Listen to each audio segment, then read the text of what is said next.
Hello there, and welcome to the very first live episode of Startup Disc is Full Tech Chat.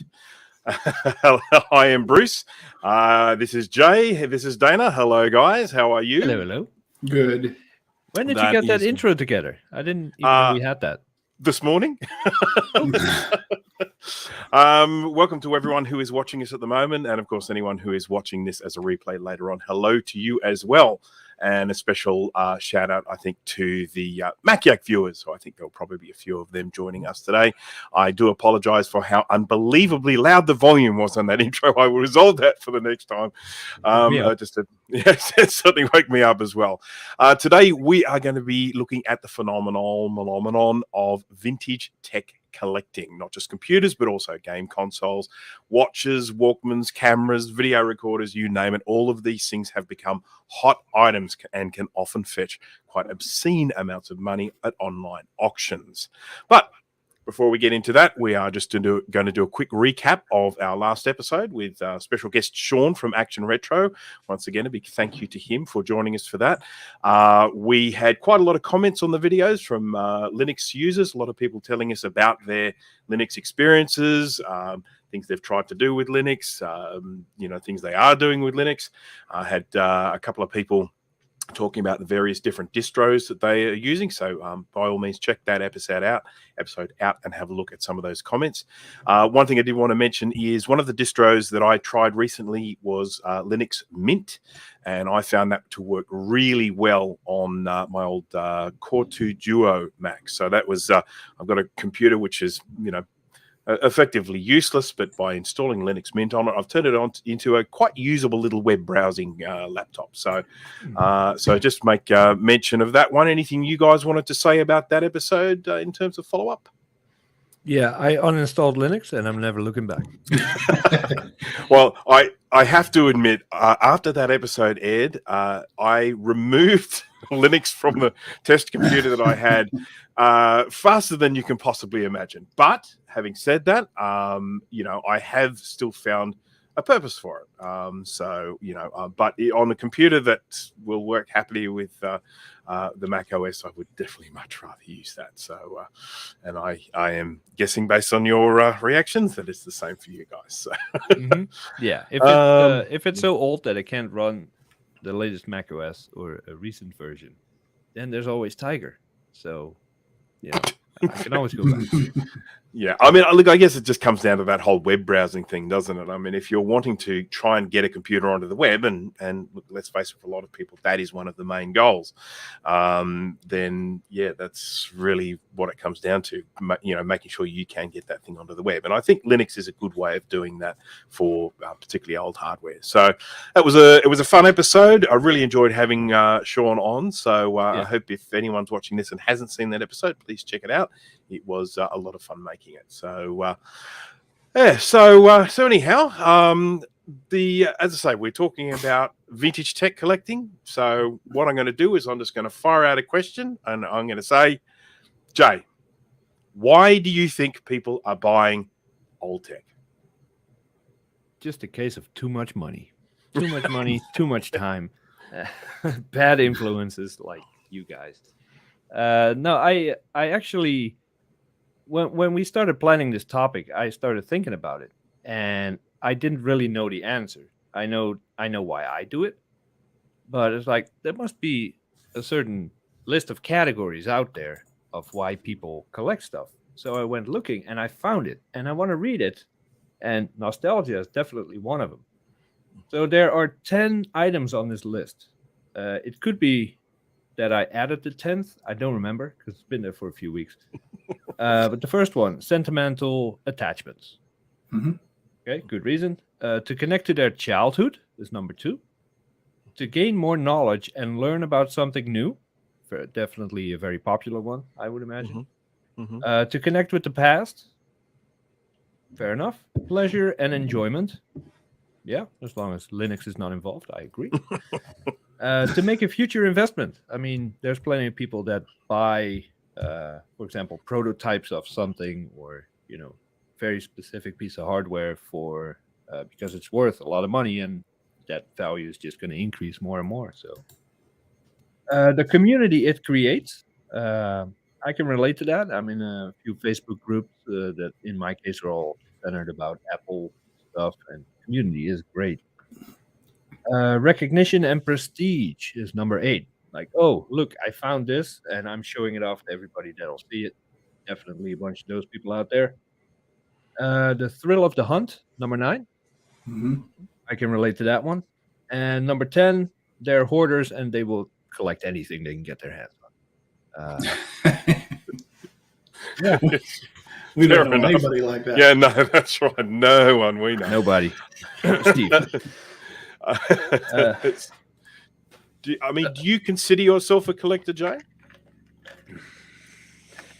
I don't really know the definition of like how many of something do you need to have to be a collector? 2, 10, 20, a house full? Well, why do you have what you have? Do any of the reasons on that list click with you? Yes. For me, the nostalgia, connecting with the past, definitely. Yeah, I mean, it sort of seems to me that several of these sentimental attachments connecting with the past, a lot of them are all essentially saying the same thing in different words, and that is it's all about that nostalgia and sentimentality. Chris, what happened to your mountains? Oh, yeah, sorry. They were bulldozed. Yeah, that's right. Now I'm in the house that I've just been evicted, and then they're just letting me squat here until I Just get an empty room with a furnace. Yeah, no, look, it's better this way. Look, there's a chair. There's a chair just there. That's where you sit and contemplate the art that isn't there. Yeah, that's right. Like this. Thomas gets it. Yes. Yep. Okay. So right. So we've got all these different reasons here why we think people are sort of buying up old tech, but it's not just anything. So I mean, Dana, what is it that actually makes something collectible? Value, I guess, as far as the collector's market is concerned. But it fits in with why people collect. Also, it's like it's nostalgia. You want like when I was 17, I wanted a Quadra 950. No way could I afford that. So, it's like I said, it does tie in with the nostalgia, with the sentimentality, with the urge to connect with one's past. Maybe play around with something that they was unattainable before. So you're basically saying that, when you were younger, the Quadra 950 was this thing that you absolutely wanted, could never afford it. Then the Quadra 950 suddenly becomes affordable to you now. You get that opportunity to kind of live it, albeit a little bit later than you maybe would have wanted to, but you can now say, I have now got something that I never believed I could ever own, that sort of thing. Yeah. Although when we say now, right now, they're selling for 4 figures on eBay. So yeah. No, that is definitely an interesting thing. What about things like, like rarity? I mean, that's that. So that, yeah. I mean, that's playing a big part. Yes. Sorry, I got a text. So rarity, especially, like I said, value, that kind of ties in with value as far as the collector's market goes. Something that was produced for a short amount of time, or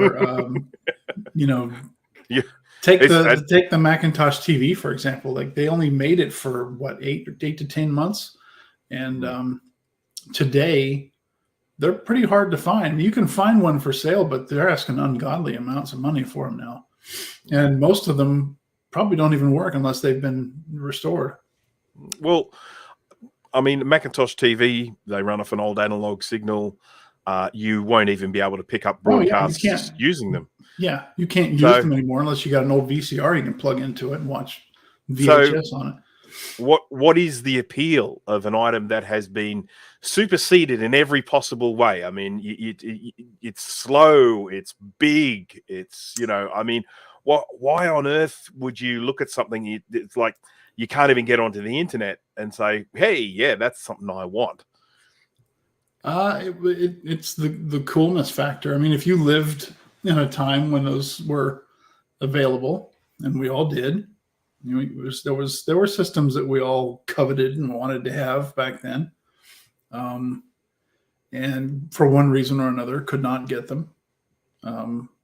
So it becomes easily available and cheap that you can get it and play around with it, then as to what makes people hang on to them, I don't know. Just we're weird. Yeah, could be some of that. Like I found out a few years ago that I believe it was the Sawtooth G4 server version came with a power supply that had a failover built in.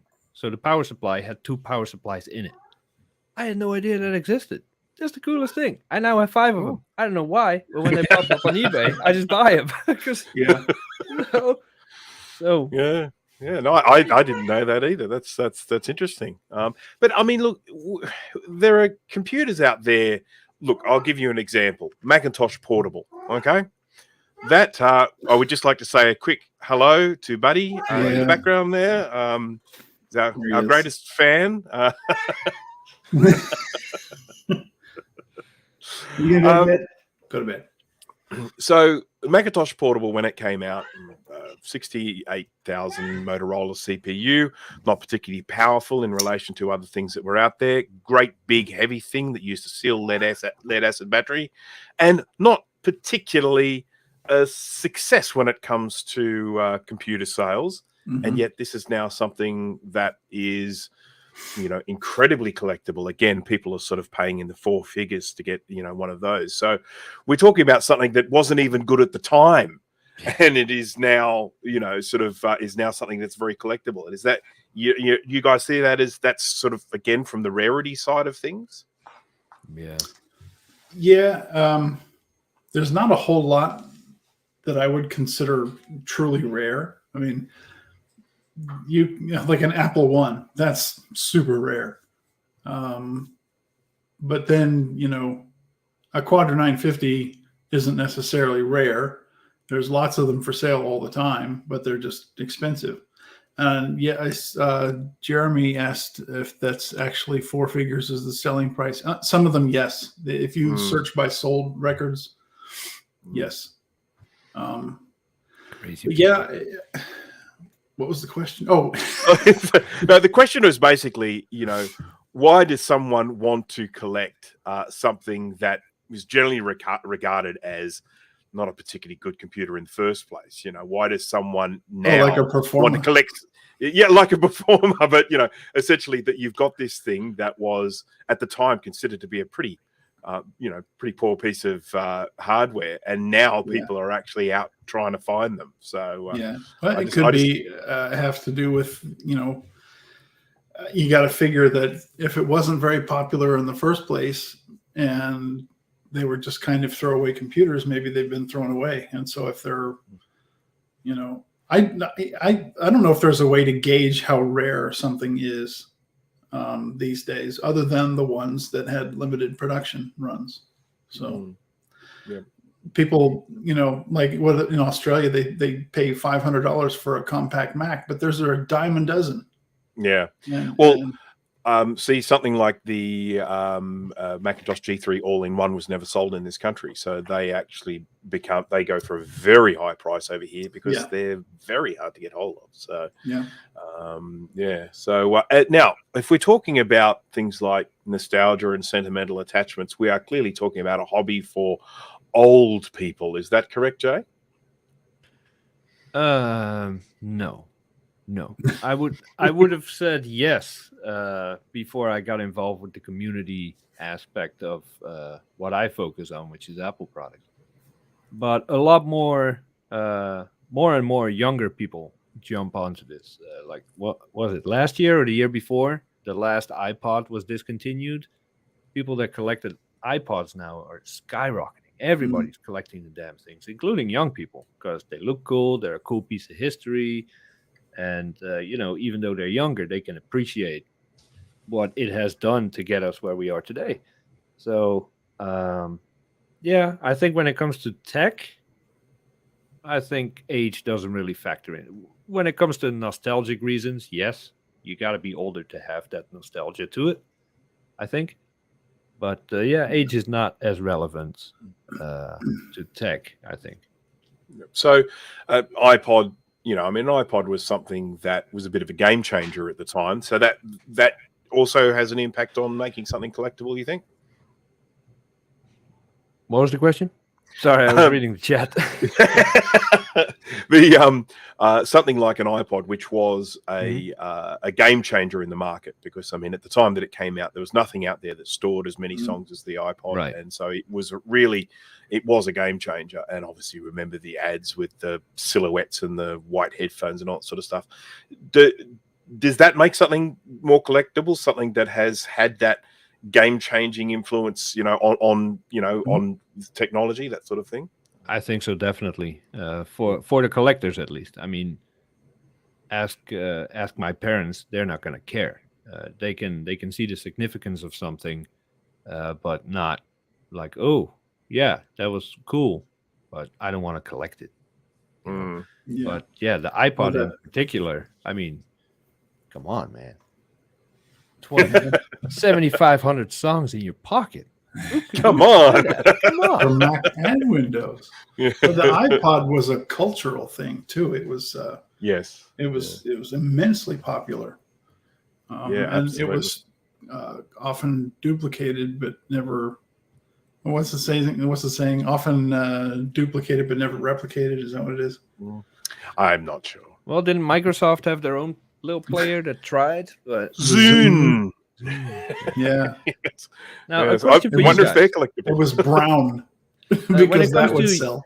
when it comes to younger people collecting stuff, do you think maybe, like today, a 16-year-old might be really getting into and sorry, my tech scope is limited, might be really getting into a PowerPC Mac with the early version of Mac OS 10 or even OS 9 or 8, because it's so much easier to use than today's garbage. Whether it's Mac or Windows, it's so bloated and overly complicated. Yeah. Would they just gravitate to it because it's a lot more fun to use? It does what you ask it to do, and it does it without complaining. Could Yeah. I mean, web always has a big impact on people. If they can't access the web with something. I mean, I have come across some computer collectors that have been collecting very old computers. We're talking about ones like pre-internet type computers, and they this one person in particular that I had discussions with him about it. He was drawn to the difference compared to using a computer today. So looking at the idea of, sort of booting up with an old spinner hard drive that you can actually hear clicking and whirring away, the putting a floppy disk into a drive, not having internet connection, having a display, with very low resolution, that sort of stuff. And they were definitely fascinated by the fact that, this is what people used to use. So, and that was a young person that's never actually used it themselves in their youth or anything like that. They weren't born, but they have definitely been drawn to how different it is to what they're using now. Right. So, Well, Greg was saying in the chat, he disagrees with me, as he often does. He says, unless they're parents that collect it and let their kids use them, that's the only way they're going to end up using the older stuff, using and or collecting it. It would definitely play a big part of it, I would say. Yeah, look, it probably would. In the instance of this guy, I don't think that was the case. I don't think it was, something that his that his parents were into. Because I did ask him specifically. I said, and he made no mention of it being something, sort of the parents' influence on him. So, no, I don't think he was lying to me. I mean, I don't know. He could have been. So could be. But okay, so you got this vintage tech. You've got this, I don't know, old computer or Dan old is game. here, but he can't hear us, so we got to wave at him. Oh, he knows. Hello, Dan. Okay, so I have no audio as I'm in the car. Surely you have audio in the car, but you don't have a picture. I'm getting mixed up. Well, Never you've mind. seen his car. I mean, the whole neighborhood can't hear themselves. Oh, yes, of course. Yes, that's right. I'd forgotten about that. All right. So, here you got this old tech. You've collected it. What is it? Is just going to sit on a shelf? Or do you do something? What do you do with an old, obsolete piece of hardware? I mean, what's it for? Tinkering. Yeah. I mean, what about you, Jay? What do you do with an old piece of collected tech? I mean, when I can, I display it. Not necessarily for the camera to see, but where I can see it several times a day. I look at this iPod poster. The memories I have of the time in my life where I had that iPod, fantastic. Look over there, see a liquid cool G5. Dang it. Yeah, what she said. There's a old blue and white CRT above there. Great, so for me it's just looking at it and thinking back and just reminiscing. That's it. Even though I don't really touch it or use it, it's still fun. Yeah. So, Okay. I mean, if I had the space, I would have a really cool setup behind me where I would show it all off, but I don't. So largely display. I mean, do you get on there and play with them all the time? Nope, never touch it. Okay, so you're essentially just collecting, display pieces. Is that? Yeah. The few things I collect that I actually use, like servers and the two very specific PowerPC Macs, I use them once or twice a year. Right now we have the PowerPC challenge going on, so I have wrong way.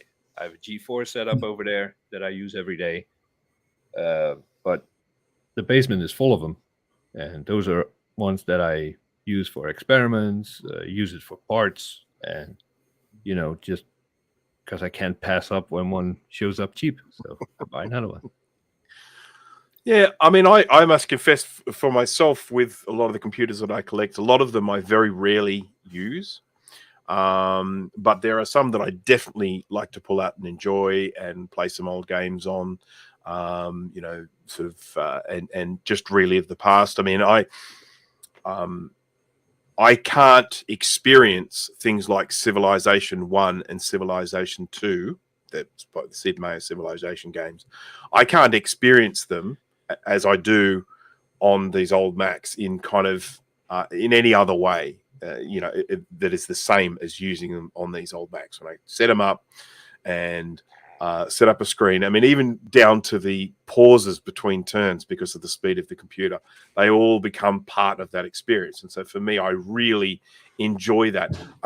Playing Doom on an old computer. I mean, as a youth, I spent hours playing Doom, and so when I sit down at a computer and play Doom on a really old computer, it's really, really enjoyable for me. So, although with a lot of my sort of collecting, I don't necessarily use them all the time.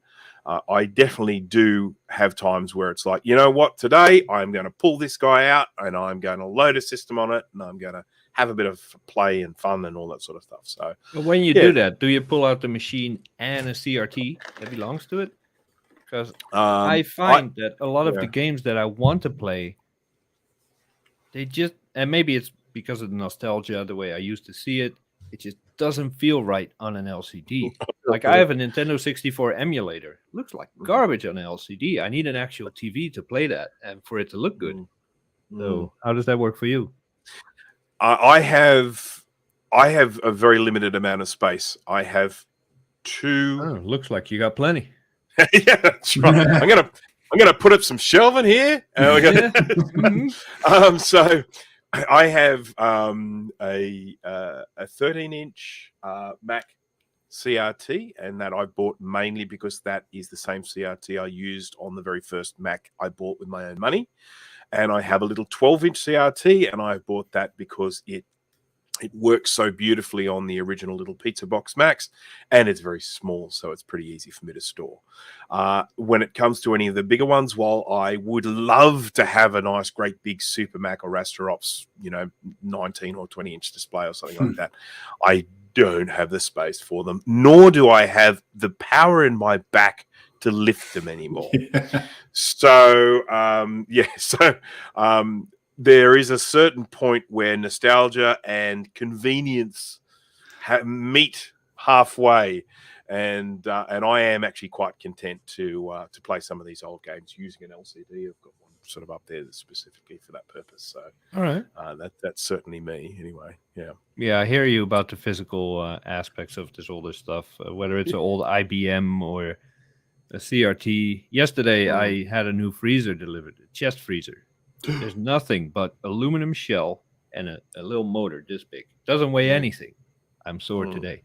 So I hear you. That's what prompted me to wear this shirt.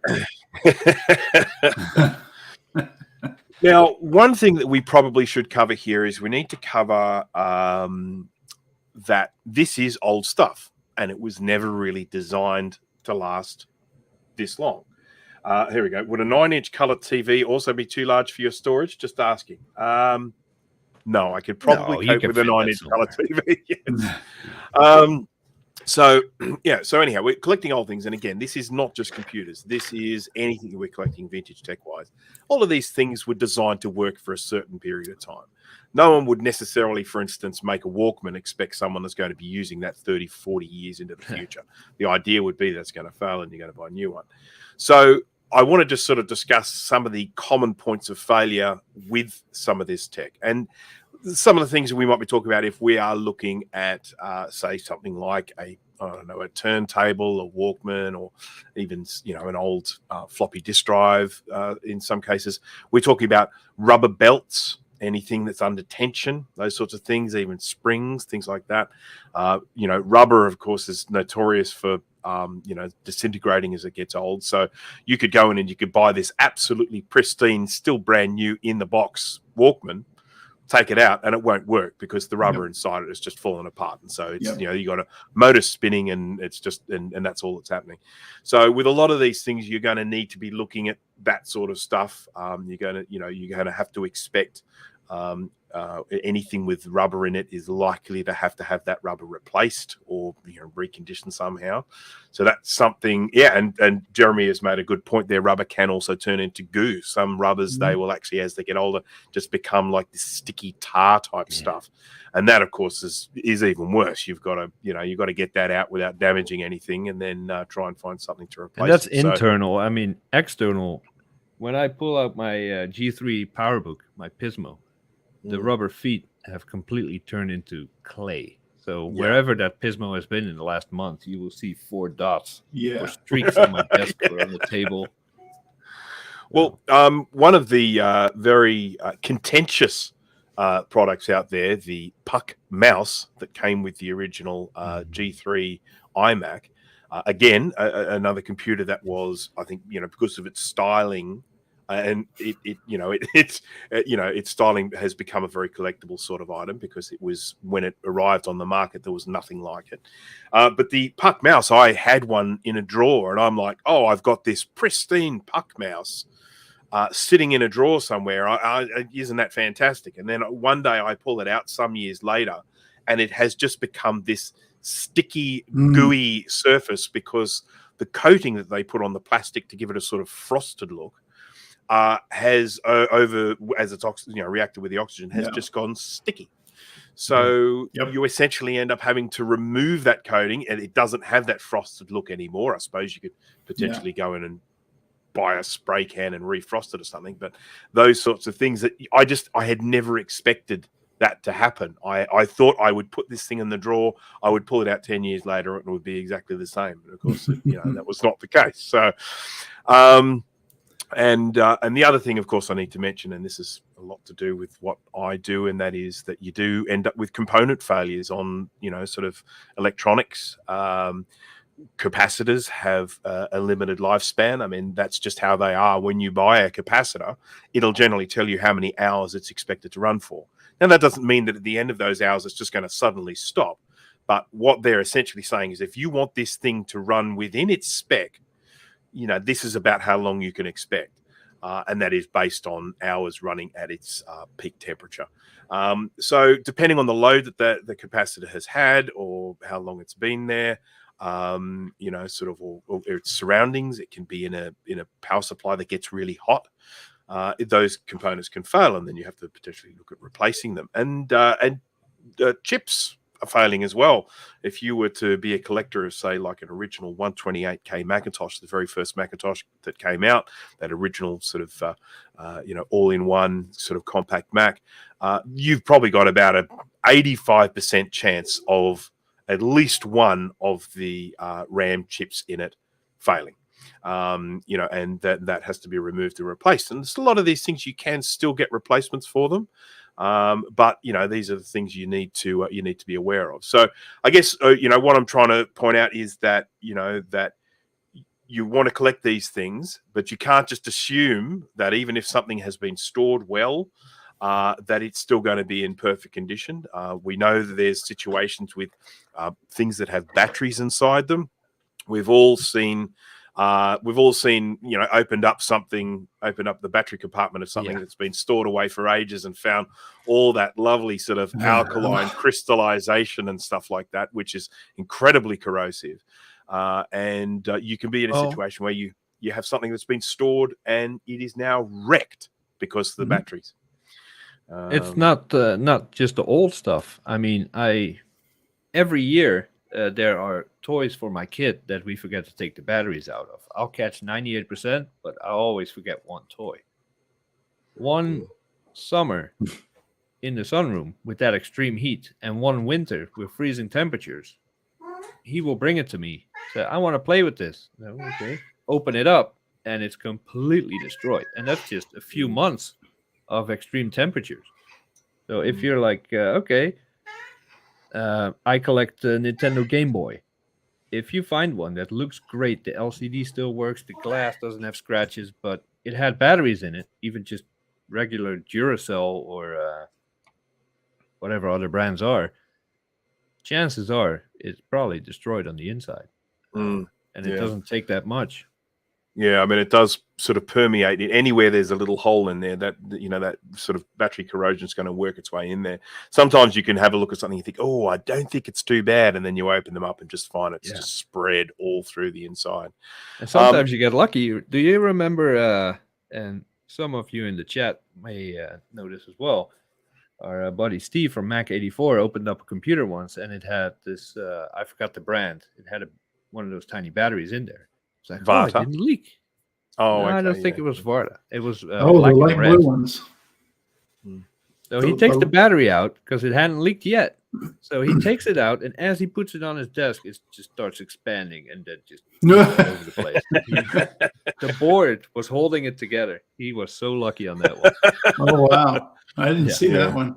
Yeah, no, Pretty that's awesome. nice. Yeah, and I of thought course you were this. talking about the little light blue ones from West Germany. That's how old they are. Yeah, those I've never seen those explode. I'm sure probably they have. They can. Yeah, I think I've seen one. All the ones I've ever found in my machines, they're still good, and like probably 40% of them still have a charge on them. So yeah, just leave them in there. Yeah. There's also, and I don't know what to attribute this to, if it's capacitors or other components, but my dad used to have a music studio, and he moved from all the big hardware, the tape reels, the recorders, the mixing decks, to more and more computerized, to the point where the whole studio just sat there unused. So everything was covered up, disconnected, and a few years ago, he's like, you know what, I don't need this stuff anymore. He started selling it. As soon as he put some of that old gear online, people from all over Europe jumped at it, offering the most extreme amounts of money just to get their hands on that vintage tech, which wasn't even that old. And it's like, yeah, does it work? He plugs it in, spools a few tapes back and forth. Yeah, it works. Disconnects it. Guy comes to pick it up, plugs it in, dead. They hadn't had power in so long that jolt of just connecting it at one time fried it. And he had that happen with tape reels or tape decks, mixing panels, all kinds of stuff.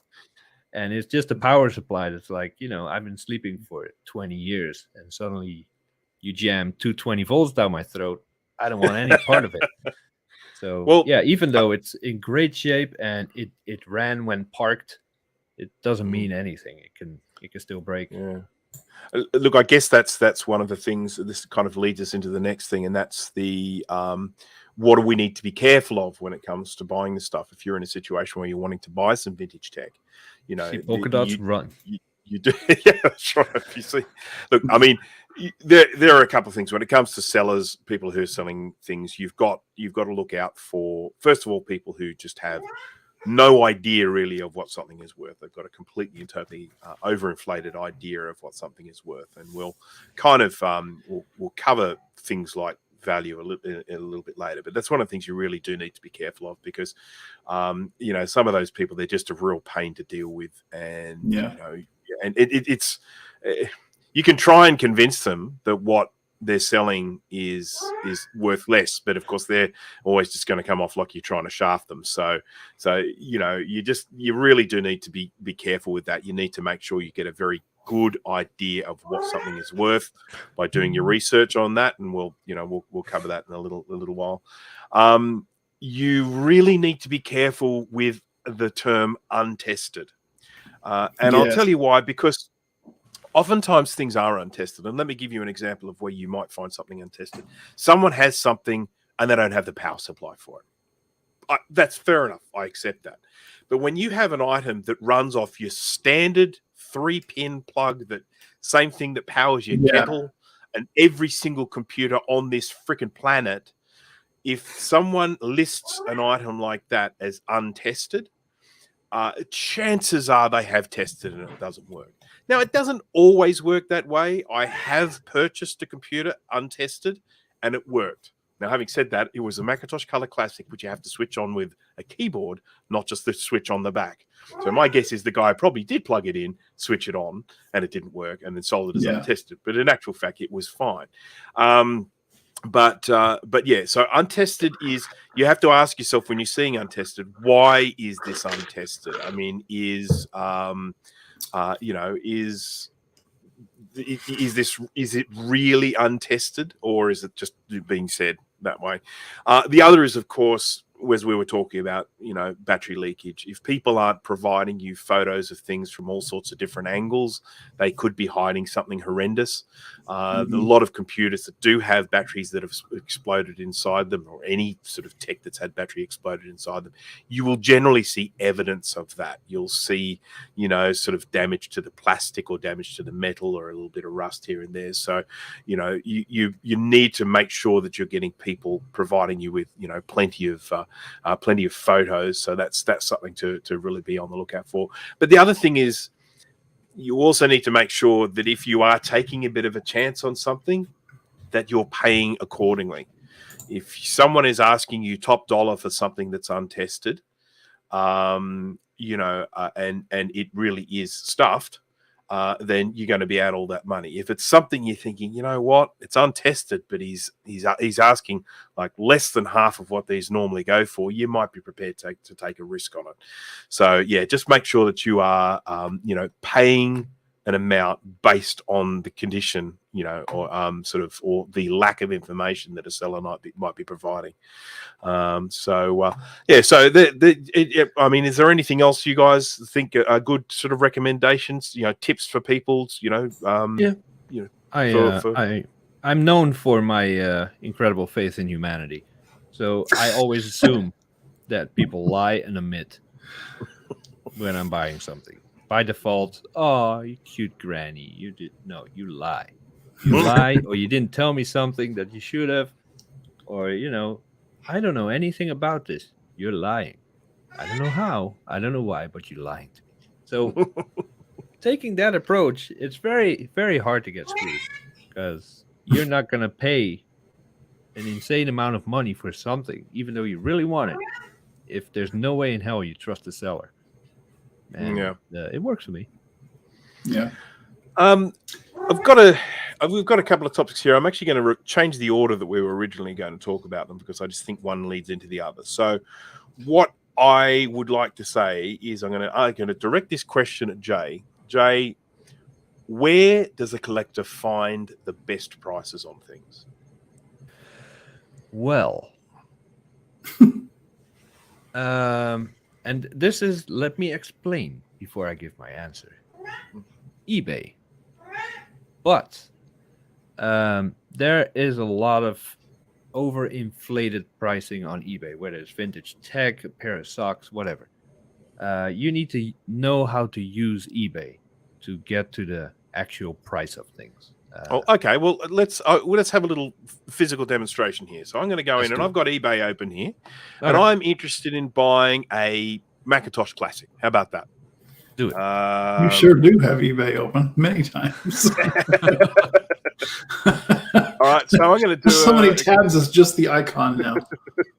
I am going to do a little search for a Macintosh Classic. Okay, so 180. Ooh, that one's tested. 598. Oh, we got one here for $20,000. So crap. So all right. So I've got a Mac Classic here, so it's worth 20 grand. That is, I'm feeling pretty good about that. So yes. Well, you do you and list it. See how it goes. That's been for sale for many a moon. So this is something you don't really realize until you get into collecting and really using eBay. Everything you see here is auctions or what people think it's worth. All these numbers don't mean anything. You have to filter your search results by sold listings. So we're going to just scroll down on the side here. We're going to go down here. If you happen to be on an iPad, I think sometimes you need to click a button to do show more options. I don't think it comes up by default, but we need to go to down here, sold items. So I'm going to just click on that. And what we're now looking at, okay, so this is not really how I'm this is not how I'm going to find so okay, now, so polka dots, scary. Very. We happen to know this person, and we happen to know that this person is not the best person to buy from, and that price you're seeing there is probably not the price it was sold for. So just to be aware. But here we go. Rare Apple Macintosh Color Classic with box, vintage rare, not working. Wow, not working for $500. That's impressive. Yeah. Well, this is Australia price, isn't it? No, this is US. It's showing you. It's showing you in Australian dollars. That's the thing. Because it is on mine, but it is. I'm on US eBay, but it is Australian dollars. Okay, so we've got a Macintosh Classic here that is sold. Powers on. I'd like to see a picture of what it powers on to. That's $62. Okay. Yeah. Cool. Here we've got another one here. As is. Read. Okay. $80. Plus $100 shipping. We've got well, that's coming to Australia, so we won't worry about the shipping for the moment. Okay, we've got one here, Classic 2 recapped logic board with math coprocessor. Okay, $200 for that one. So that one we know works, and we know has had some restoration work done to it. So in most cases, if you get one that's been recapped and restored and everything like that to perfect working order, you're going to pay a little more for it because they have a lot of time in it. So time and materials. So here's what here's ultimately what we're saying. We're saying you need to use the sold items section to get an idea of what these things are actually selling for. Now, I believe the information here is about 3 months worth. So you're not necessarily going to find things that were sold last year. I think you're only going to find the last the last sort of 3 months of sales. But this is a good place to then set your expectations for how much you're going to pay. From this, we can see how much you're going to pay for one that works, how much you're going to pay for one that doesn't work, how much you're going to pay for one where a keyboard is included, how much you're going to pay for one where a box is included, that sort of stuff. So you're selling it, if you're in the market to sell, don't just look at that list and say, 20, 20, 30, 30, 5,000. I can sell it for 5,000. You know that's right. What you're going to get.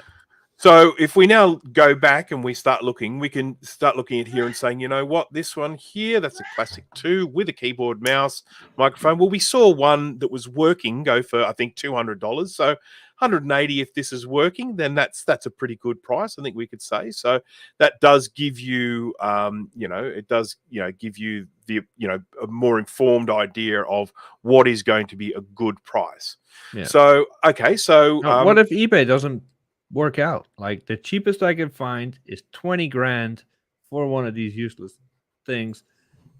eBay's not working for me. Where else can I go? Yep. No. Well, I mean, Facebook, we've got Craigslist. Yeah. Yep. So you've got in the US, you have things like Craigslist. You have in Australia and the UK, you've got things like Gumtree, Facebook Marketplace. Mhm. These are all places where you find these. You need to again do your research, get an idea of what these things are worth, and even sort of speak to other collectors about it, because you can. You can find out a fair bit from other collectors as well. So, yeah. Now, if you're dealing with people that like that list we had at the beginning, reasons why people collect. If you have someone that collects because they think it's a future investment, you'll never get a fair deal buying from them. It sucks. They will sell it eventually to someone that has the cash and the means to do it, but it's not for you. There are plenty of people, at least in the communities I'm in, they don't want top dollar. They just wanted to find a good home. And that's where you're going to get the good deals. Okay. All right. Well, here's the next question then. How do you find these people? You ask Bruce of Brankus Creations. None of mine's for sale. Nothing. None of it is for sale. It's all mine. It's mine. It's mine. It's no one else's. Selfish. So finding like-minded collectors. Where does one go to find like-minded collectors? Facebook groups. Mm-hmm. Back in the day, you used to have user groups in pretty much any major city, and they would actually have meetings and events. Those were the days, man. Yeah. And awesome. Those are pretty much gone the way of the dodo now. But as far as finding like-minded people, social media, Facebook, there's several groups I think that we're all members of that. And it's a lot of the same people in all these different groups too. But some of them are more active than others. But that's a good place to find it, and you find a lot of knowledgeable people there too. Yeah, definitely. And it's not just one group for each thing. Like a lot of the groups I'm in have some overlap, but there are also some groups that I joined for a specific project. Like when I got this little garden tractor and I was going to fix it up, I joined several groups to get knowledge and schematics and diagrams and stuff. Subtle, very subtle. And what I found is for a lot of groups, depending on the topic, the bigger they get, the more assholes you run into. And then you're like, okay, this group is not for me. I'm going to find a group about the same thing with less members. And it gets a little friendlier. And for whatever, whether it's Sony Walkman, Nintendo Game Boy, Apple, IBM, whatever, if you're going to look for groups, find multiple. Because one group might be full of people that, oh, yeah, this is worth $20,000 because that's what eBay says. And then there's another group of people that are like, no, this is worth $25 because we're reasonable. So always shop around. Don't just stick to one group. Look, for people who might be Facebook users and are just sick and tired of seeing posts from their friends photographing their feet on a beach or something like that, you're just simply not using Facebook correctly. What I would recommend is get out there, look at these groups. I promise you, there is a group for everything on Facebook. Do the searches, find people that have the same sort of interests as you, join those groups, become part of them. Next thing you know, they're the sorts of things you see in your feed. You see stuff relating to you and your hobbies, and you'll never see those feet on the sand again, I promise you.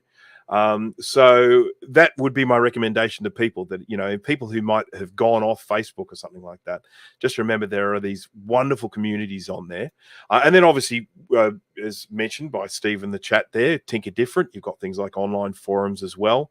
You have forums where there are, people interested in tech, whether it be collecting or repairing, all that sort of stuff. And you can sign up to those. And, if you've got questions. And I mean, I've had instances where I've literally just put out the word to people. I've just said, you know what, my collection is missing this thing. I would really like to have one of these. And then the next thing you know, you have people reaching out saying, oh, I've got two of those or something like that. And, money can exchange hands, but in a lot of the instances I've found, when you are dealing with other collectors, they are happy to see these things going into the hands of another collector. They're happy to make that other person happy, and you are much likely to pay a more reasonable amount of money and not, top dollar sort of collector's price. So always there is a try lot those of corruption though, because I know people, name shall not be mentioned, that started out like, let's say I'm Bob, and I have a YouTube channel with 100 subscribers, and fast forward a few years, now he's Bob with like 40,000 subscribers, and now he gets stuff for free all the time just because he's famous. So yeah, if you want to be first in line to get some tech you've always wanted, become famous, because corruption helps. This is a nightmare story here that Charlie's telling. You're gonna run into people that are complete jerks about what they're selling. They think they know what it's worth, and they're not going to budge. And if you ask questions or offer them something that they decide to treat as an insult, then you're going to run into people like that. And the best thing to do is just walk away, because you're not going to come to an agreeable solution with them on much, if anything. There are risks involved, no matter who or where you buy from. Absolutely. Some people don't buy it at all. They just strap a flashlight to their head, wait till it's dark, go dumpster diving, right? Some people we know, they get great stuff. That one guy. Yeah, I know him too. But look, there are, of course, we've talked about the idea of getting stuff from communities. We've talked about the idea of getting stuff off eBay or on some of these websites. You can, of course, be someone that goes around and checks out swap meets or, sort of markets, even stuff that gets dumped out in front of people's houses. I mean, just down the road, there was someone that had a little iMac sort of on their front lawn relatively recently. I mean, I didn't grab it because I've got way too many, but you will sometimes find things. I've got a friend who collects the big old ghetto blasters from the 1980s, the great big ones with the big speakers and the tape. Sometimes they have like double tape decks in the front and stuff like that, and he collects stacks of these, and we call them boom boxes here. Boom boxes, yeah. And so he would get up early on a Sunday morning, head out to some junk markets where people are just rocking up with vans full of rubbish, and every now and again within that rubbish you'll just find gold. Diamond in the rough. Yes. Yeah, exactly. So they're another thing that you can look out for, because sometimes you can end up snagging a bargain doing something like that. Yeah. That's perfectly fine. Perfectly fine. Yes, indeed. Now, before we move on, there have been several mentions of Tinker Different. Would you be able to pull up the website real quick and show us what kind of categories it covers? Because sure. If it's just about boom boxes, I don't give a crap. I'm not going to visit that website. Just bear with me. Give me just a couple of seconds here to bring this up. All right, so let's go in here and add that. So this is Tinker Different here. I am just going to scroll down and we're going to have a look here. So we've got vintage Apple.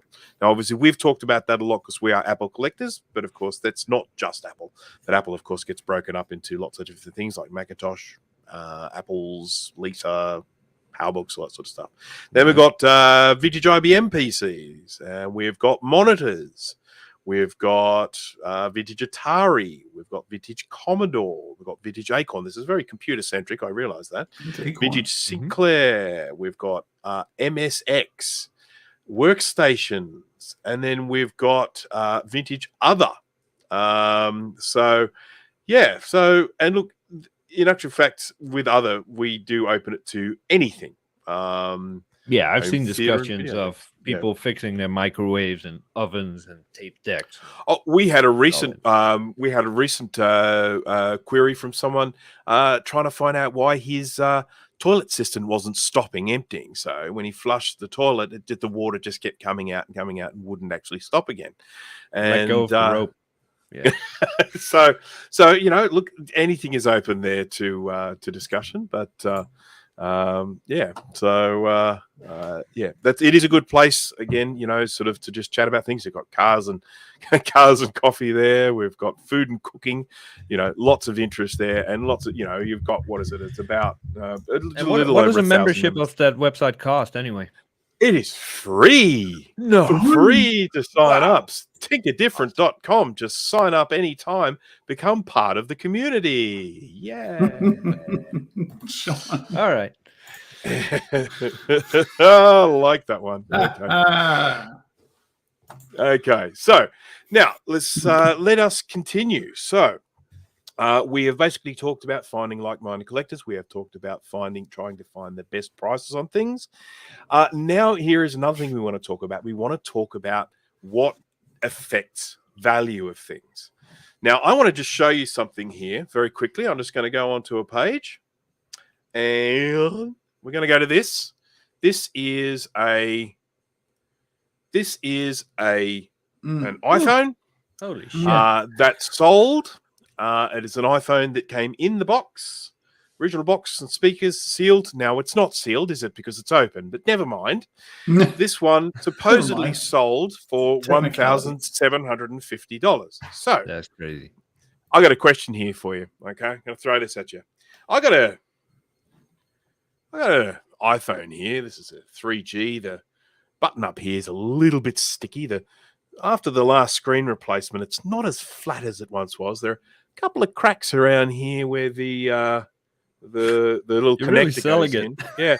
So what this is telling me, I look at this ad here, is this is worth what, $1,700? Is that right? No, In Why Australia? not? Sure. because it's not the original screen. You don't have the original box, and there's probably scratches all over it. Maybe. I would assume this one here was always in the box and doesn't have any scratches on it, and probably came with all of the original documentation and accessories and all that good stuff. Okay, so these are the things that are going to impact on the value of these things. So we are talking about the condition of the item, obviously the cleaner. Certainly when it comes to tech, if it's something we're dealing with that is unused with some items, you will make a very big difference in the price. And certainly if it's still got all its original packaging and certainly sealed is a big thing. Sealed is a double-edged sword because sometimes things can be sealed and dead inside and you won't find that out until it's unsealed. Yeah. Like Schrodinger's product. Yeah, that's right. Schrodinger's Mac Classic. Dana, you mentioned there documentation. Another thing, if you've got original documentation there with it, bill of sale, original boxes, maybe a receipt that you were the one and only owner of that one. Yeah. Anything else that's going to have an impact on the pricing of things that you can think of? Is the battery still in good condition? I guess it depends on what kind of device it is, but it comes down to obviously something that's boxed with all of the original bits and pieces. That's going to be more desirable to a lot of collectors because that's everything. Most of that stuff is stuff that people just throw away and don't think about it. So if you can find something where they kept all that, and the serial number on the box matches the serial number on the computer, then it's gonna fetch more money. But ultimately, it comes down to something is worth whatever you're willing to pay for it. Yeah. Yes. This iPhone that I was talking about here, it's actually got this stain on the back, and it's where Steve Jobs blew his nose on it. Ooh. Now, so that has got to make it worth $1,700. 5 figures right there. Surely. Yeah. I think we just found the source of COVID. You can harvest that DNA and clone another Steve Jobs. Hopefully this time they won't die of cancer. Yes, yeah. Well, maybe they might start treating it a little bit earlier. Hopefully. Now, can I show off a few yeah. things that I paid extra for because of how complete it was? Not necessarily the state it was in, because it's cardboard, and we'll touch on this some more later. Okay. Boxes, packaging, like my favorite game of all time, the X-Files. With the box, all the discs in it. I mean, the corners are a little, what you'd expect. You're gonna Came have with that. the game guide that you could buy separate at the time. I paid extra for this because it was complete. My first webcam that I had a ton of fun with. Unfortunately, the seller put a sticker on it at the time when he shipped it that I still have to get off. But Oh, dude. I paid a few bucks extra because it has the box with the manual, the driver CD, all that stuff. And the last one that I have here, and the rest is all in the basement, is the floppy drive kit that I have or used to have for my G3.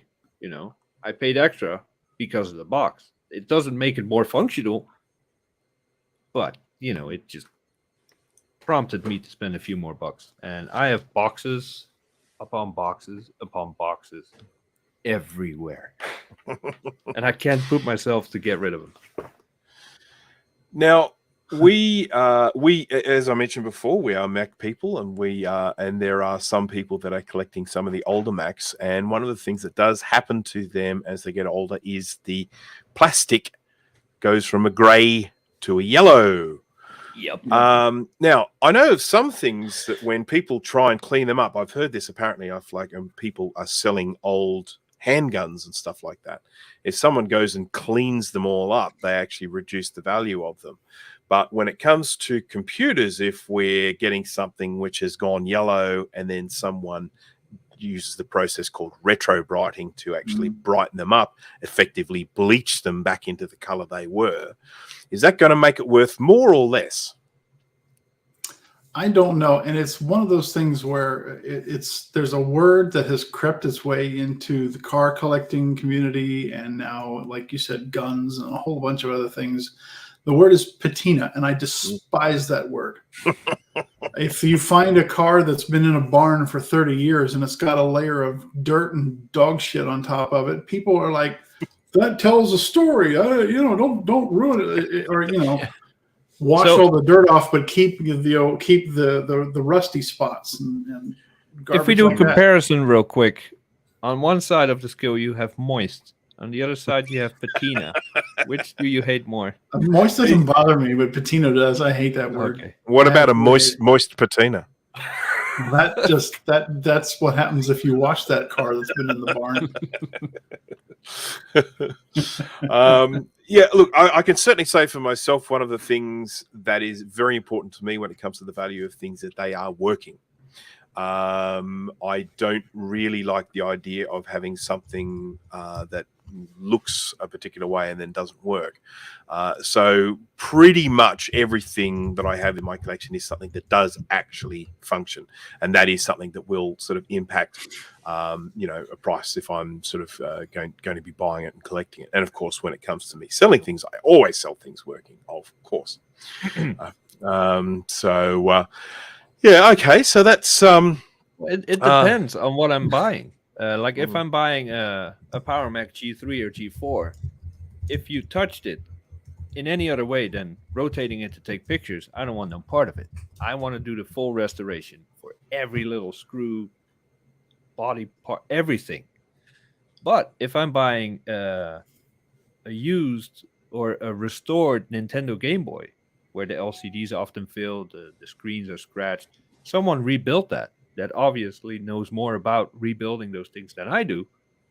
I'll happily pay for the service, but when it comes to stuff that I know about, I don't want anyone else touching it. For everything else, yeah, fine. The prettier, the better. Yeah, I mean, I know that when I buy a vintage computer, and even if it's sold with, comes with an operating system on it, the first thing I'm going to do is erase the hard drive and put an operating system on it. Got to do it my way. Or if you're Steve, you'll archive it first. And that's something always. that we forgot to mention. If someone sells you a PC, a Mac, an IBM, or a console that says preloaded with this and this and that, the preloaded whatever does not add any value because it's either illegal and they're not allowed to sell it with all that software or games on it, or you can find it online for free anyway. So don't be tricked into preloaded with Adobe Creative Suite. Okay, that's illegal. You're not allowed to sell it. Right. So yeah, indeed. Okay, so we have talked about condition of sale. We've talked about packaging and boxes and stuff like that. I think what we'll do now is we'll kind of segue into the things that we are collecting, just us three. And obviously we'll open this up to the chat as well if people want to just sort of let us know the sorts of things they're collecting. So other than dust, Jay, what sort of things do you collect? I collect Cats. PowerPC Max, specifically G3 blue and white and G4 mirror drive doors. And cats. A few early generation G4s as well, anything but Quicksilver. And for the last few years, I built up my collection when I lived in Florida. Well, moving further back, when I lived in Europe, that stuff was impossible to come by. It was expensive. Just like Australia, the used Mac market in Europe is just crazy expensive. Yeah. Then I moved to Florida, where no one really keeps that old stuff around. You know, like it's old, toss it, scrap it. Then I moved to Ohio, and it opened up wide. Recycling centers everywhere. I had a job where I was free to use the recycling bin, where I could fish stuff out of. It was great, and my collection exploded. Once I had everything I wanted, I started focusing on the peripherals, like the mice, the keyboards, the third-party products that they made for it, like the feet under a G4 or a zip drive for a G3 for Quicksilver or stuff like that. And that's where I'm at now, looking for the third-party products for computers from that time. And apart from that, I don't really collect anything, really. It's very specific. Okay. Yep. What about you, Dana? My collection is primarily 68K Macs, and I do have quite a few PowerPC Macs now too. I mean, I see you're showing off Uranus in the background there, but I also see that's the Apple Network server, just in case anyone's not sure. ANS. ANS, yep. So, and I also see in the background there an Agfarkas. Yes, right there. Yeah, yep, that's right. This guy right here. There he is. That is an Agfa Arcus 2 scanner from 1992. I still use it. As far as making black and white scans, it does good color, but the little Epson that's next to it, you can barely see right there. Does better color. But for line art and for black and white scans, halftones, things like that, that Arcus is second to none. And I think, shoot, back in the day, those costs. This came from my dad's old print shop. Never mind the paper towels up there.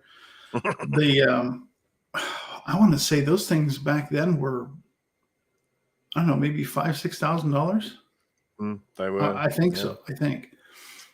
But, I ended up with a scanner. It had a like a solid cast chassis because it needed to be very, very stable. So the thing weighed an absolute ton. But I know that scanner that I ended up having in a shed for ages and ages and ages, that one I think new was well over $10,000. So, well, it's not really yellowed. The light in here kind of makes it look that way, but so the sides are metal. There, this panel here is metal. The front is all plastic, and really, there's not. It's a little bit yellower in the front on the plastic than the metal pieces, but it really hasn't. Those tended to be put in closets and under desks and things where they weren't exposed to direct sunlight, and sunlight is what really turns them yellow. It's the UV interaction with one of the chemicals that's in the plastic that causes them to in most cases turn yellow. Cigarette smoke has a lot to do with it too, but yeah, okay, so yeah, that's all good. And yeah, so you've got your Macs, your beige Macs, you got your PowerPC Macs. That's someone wants to buy Uranus. I have not considered it. In my Steve. He's getting oddly personal here. Yeah, I mean, one thing I sort of wanted to mention. This is something I actually meant to talk about earlier, and I forgot to mention it. Was that when we were talking about the idea of, where do you get good prices on things and buying them and being part of the community? I thought I would mention that I did relatively recently have a situation where someone had some Macs in their garage they were wanting to get rid of. They announced that in one of the user forums. Got in touch with me. They were literally 15 minutes away from where I live. I told them I would head over there. I took a wad of cash in my pocket because I didn't know what the situation was. I thought I would just have a look and I might take a couple of items. And then he basically just said to me, he wants it all gone and he doesn't want any money from it. And I walked away with 6 computers or something like that. There was only one that I actually wanted, but I got them all for free. And look, a lot of these other items are ones, I got a G3 iMac, I got 2 G5 iMacs, I got a G4 Sawtooth, I got an eMac with a swivel stand. So, these are all zero, all $0 for the whole lot. And so, this sort of stuff does happen from time to time, that you do get these. Never to the people that want it to happen. But the other thing is that I found out about this particular situation when someone in the Mac community contacted me and said, hey, is this something you'd be interested in? So I had other people's eyes and ears looking out for stuff, contacting me and saying, hey, this is near you, isn't it? And what a fantastic situation to be in, where I didn't even need to look for the ad. It was just known that I was in Sydney or whatever. I was near where this person lived or whatever, and was able to go and get them. So, but anyhow, I just wanted to mention that with regard to collecting things, the sorts of things that I collect. I mean, I also am collecting vintage Macintoshes, mainly the beige variety. Sort of the pre-Power PC. I do have some Power PCs, but it's mainly pre-Power PC that I have. I collect digital watches. I collect all sorts of stuff. And in actual fact, I'll mention some of these things a little bit later in the show. But I am a chronic collector. I mean, I love collecting stuff. So microscopic cell phones. Yes, I do. Do you have tiny cell phones? There we go. Tiny mice. Oh my Lord. Hello. Does that even work? It sure does. Oh This is a fully functional 3G cell phone with a camera and with Bluetooth, and it's got a 64 gig SD card in it, so it's storage there. So, and music as well. You can use it as an MP3 player as well. So, yeah. It got its own operating system, or? No, it's you can liken the way it operates to like an old Nokia, something like that. Okay. So, not touchscreen or anything like that. He's conveniently not mentioning his obsession with powerful flashlights that can down an airplane if it happens to fly across the beam. I do like that. I do quite like that indeed. You collect a lot. I mean, I'm very specific, but you have a wide range of stuff you collect. Any particular reason? Are you one of the people that I am also very much, for me, it is very much about nostalgia. I definitely am collecting things that, have some sort of nostalgic, sort of link with me. When I got into computers, probably at around about, I don't know, maybe 9 or 10 or something like that. And around about that time in Australia, there was kind of an initiative to, I guess, try and support the Australian technology industry, that in schools, they would only put computers into schools if they had at least a certain percentage of stuff that was made in Australia. And that created this industry at the time. And so there were some computers. There was a computer brand called Microbee. And I believe the owner of the original Microbee company is still alive and well. So, and somebody mentioned those earlier. Yeah, I think it was Charlie. Yeah. So he's also Australian. So the Microbee computer was something that people of a certain age group have a real nostalgic link to, because it was possibly the first computer they ever put their hands because we had a room full of them, and we had like a game on there called Taipan, which is one where you used to buy things and then you try and sell them at a greater price elsewhere, and you were on a boat and that sort of stuff, and there were pirates and things like that. It's all text-based stuff, really, really basic. But this was our first exposure, I guess, to computers. So there's a lot of nostalgia associated with that. There was a computer out here called a Wombat, and it was an Apple II clone or an Apple IIe clone. And again, it looked like an Apple IIe. It had the same sort of shaped case, but again, it was being made in Australia. Okay, yeah, Beebs, Amstrads, and Micro Bees. Okay, yeah. So the Wombat it essentially looks like an Apple II, but because it was made in Australia, they were able to get into the education department at the time. And later on, there was a bit of they started putting apples in there, but there was like one component in it, like there was an expansion card that was made in Australia. That was enough to satisfy the requirement. There was a computer out here called a System 80.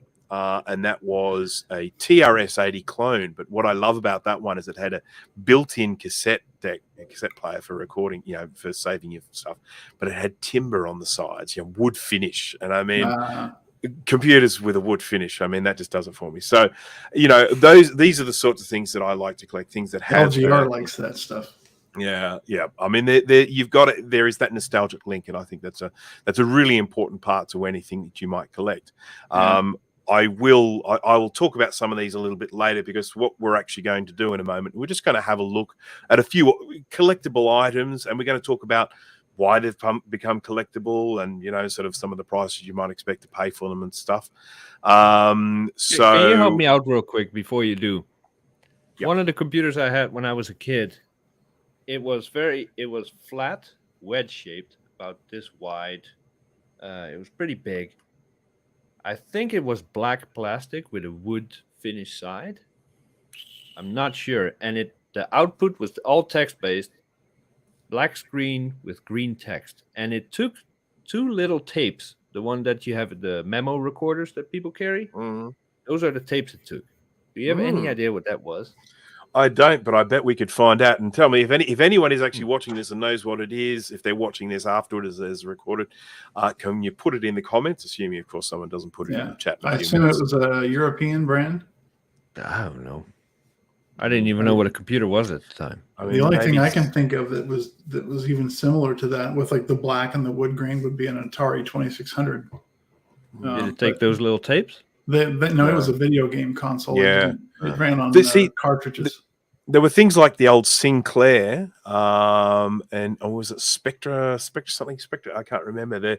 There was some other ones that were black. See, the Sinclair was black, but I don't recall whether it had any sort of timber finish. But it's during that period of 1980s microcomputers, there were a lot out there, and and they were all sort of competing for their spot. Think of things like the Commodore 64. Are you keeping up with the Commodore? Because the Commodore is keeping up with you. They were an incredibly popular computer, sort of back in the day. I don't think I've ever had one of those. I also gotta say, I collect likes. I currently have 8. I would like more than that. So yes, if you have any, send them my way. I would appreciate it. Press the little button with the thumb. Now, I just want to cover one caveat here, and that is that there are some computers, there are some things, there are some items that have become very collectible and very valuable. One of the things that generally has not become particularly collectible and valuable are no-name brand type computers. So if you're heading down to the computer shop and you're getting them to configure a PC for you that comes in a grey box with no brand name on it, and it's just got a board inside it and a power supply, and it's just been pieced together like that. There are literally so many of these, and they are all the same or very, very similar, that you might sometimes find some components that have become valuable in those, but on the whole, they don't become very collectible. The things that do become collectible are usually things with brand names. Often less collectible are copies of things. Now, that's not always the case. If you go back to the beginning of the personal computer industry and you look at something like an Altair 8800, which is one of the very first personal computers, those things are incredibly rare and incredibly valuable. There were also clones of the Altair around at the time. There was the IMSI and there was the Kremenko. They too are very, very valuable. So, it's not, there aren't hard and fast rules a lot of the time with these things. Sometimes clones aren't worth as much as the original. Other times, because of the level of rarity, some of those clones will end up being quite valuable. Things like old Osborne computers, the ones that had the keyboard clipped onto the front, and then the screen built into the base, what they refer to as luggable computers. They've become very valuable and collectible these days. K-Pro, those sorts of things. So, but I just wanted to mention that, I've sometimes talked to people about, computer industry and said that, these vintage computers are going for a lot of money. And they're like, oh, I've got an old computer. I wonder if it's worth something. And it's like, just need people to understand that it generally has to have a brand name assigned to it before it's going to likely appreciate value in time. So yeah, and I know nothing about anything other than Apple. So when I opened up a shed 2 years ago full of old computer tech, and I hit the communities like, listen guys, I don't want this. I'm about to toss it. Is anyone interested in this picture? People jumping at me almost through the phone screen. Like, yes, that is a XYZ super rare. And like this, it says Spark Station. Anyone give a crap? Oh my God, it's a Spark Station. I'll give you anything. So I had no idea how much money was in that shed until I started sharing it with the community. Crazy. Yes, I mean it's just that emotional link, isn't it? Sort of for some people it's like us, it's related to apples. For other people, it's something completely different. And I used most of it for trade. I didn't even sell. Some of the stuff I got my hands on, I didn't even sell it. It's like, hey, you have Spark Stations. What do you want? Well, I would like a blue and white LCD to go with my G3. Okay, you got a deal. Trade made. So it was awesome. Yeah, that is something definitely worth mentioning. Trades can actually be a fantastic thing. I've often had times where people have said they're looking for something, and I might have that, and rather than me just hitting them up with a price, I'm more likely to say to them, "What have you got?" I'm happy to do trade on these things because I have mentioned this sort of on the Maciac show before. I mean, I had two Macintosh 2CIs, and I wanted a 2CX because it was like the sister computer at the time. And I did a trade with someone. I gave them one of my 2CIs for their 2CX, and so now we both have one of each. And it was a very equitable trade. So it was all good. Yeah. No, awesome. No, not going to mod you. In actual fact, I don't have it loaded up. Oh, actually, I know I do. I can mod it. Why do you want to be modded?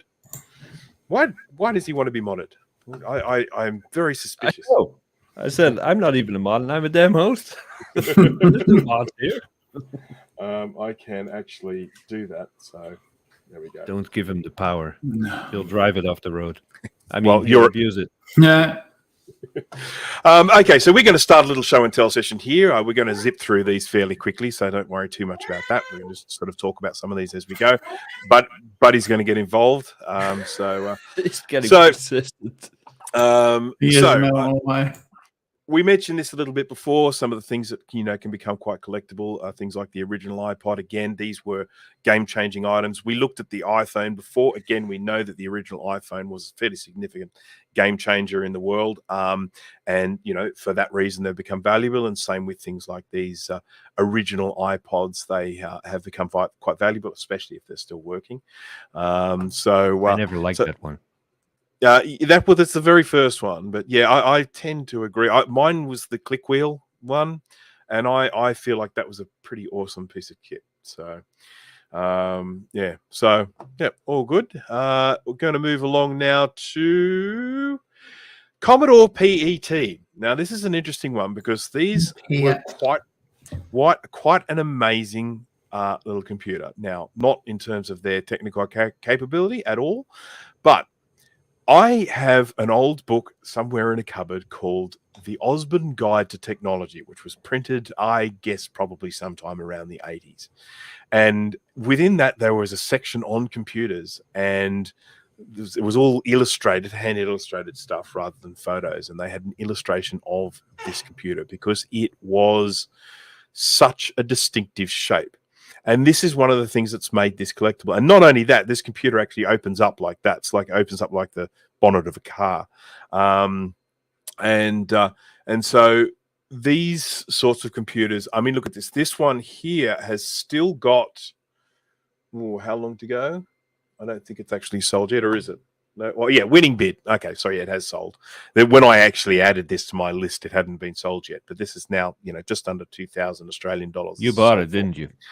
No, I didn't. I would love to, but I don't have $2,000 at the moment. So, but the Commodore PET, I believe, is one that has become collectible because it is such a distinctive looking computer, and then very desirable. So, as I say, that one, these are in TV shows like from the 1980s and stuff like that, when things were set in the future, and you'll find these tucked in the corner somewhere, because they looked futuristic at the time. So just mention of that one there. We've got Sony Walkman. This is one of that's like classic. Yeah. So, I mean, I remember the very first time I saw a Walkman, and I was I guess I was probably about 7 years old, something like that. And some kid had brought one to school, and I remember looking at it and just being flabbergasted that this technology could even exist. Here was this machine that could play cassette tapes that was only just a little bit bigger than a cassette tape itself. And it was just amazing for me at the time. Now, these things are definitely hitting on the nostalgic front. People are really, they had a Walkman when they were younger, or in the instance of a Walkman like this, these would have been out of the price range of most people at the time. These very, very early ones that came out in the 1980s.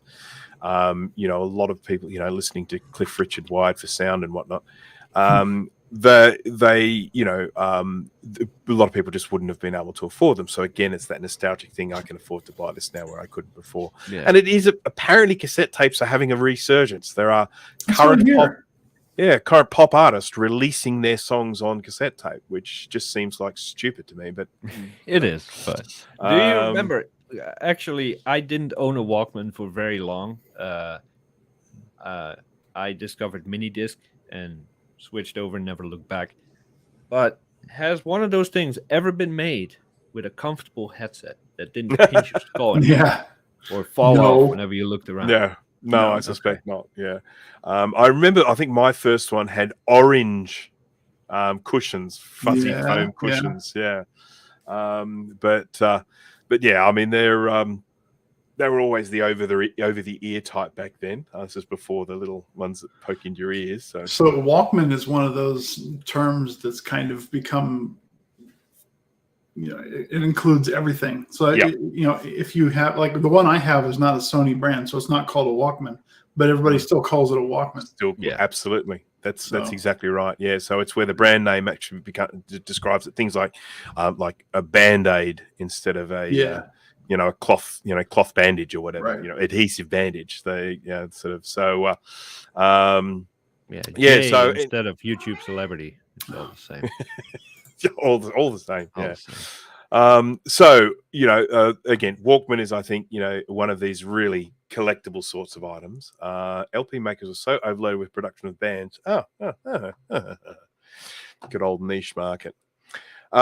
We've got here. Okay, this is something that's definitely a big part of my growing up. Again, this has to do with my age. So for someone like me, Jay, you talk about mini discs. Well, I mean, I was an old person by the time mini discs came out. So for me, most of my life has been with with Walkmans and that. So was this Donkey Kong? Because I remember I've seen something like this. So this is Nintendo. Well, of course, we're all well aware of Nintendo. They had these things called Game and Watch, and essentially what they were is a little device like that. They had a little stand that poked out on the back, and they had a clock on them, and they had you could set an alarm. So the idea was that you could get these things, you could put them on your bedside because the little stand would come out. You could use it as a bedside clock or an alarm clock to wake you up in the morning. So that's the watch part, Game and Watch, and then there would be a game in them. And there was some of the ones that I can think of. There was Oil, something Panic. There was Octopus, Water. There were lots of different types of these games, and and they were very, very popular. I mean, as I say, we did have one at the time, and in actual fact, we had one, and we lived quite close to our cousins, and they had one as well. And so we used to swap them every now and again. So they'd have ours for like a couple of weeks, and we'd have theirs and swap them around. These were everywhere at a certain period in time. At a certain age, just everyone had these. Again, the nostalgic thing. Look, this price that's being shown here is absolutely obscene. This is in obviously incredible condition. Most of these, if you do buy them secondhand on eBay, they do have quite a lot of wear. A lot of the time, the printing on the front near the buttons is usually worn down from being pressed. A lot of them do have problems, sometimes related to the battery inside leaking, or just general wear and tear, because these things did get handled and used a lot. But they're definitely one of these collectible items. So can you blow up the picture on? Yeah. Sure. Oh, yeah.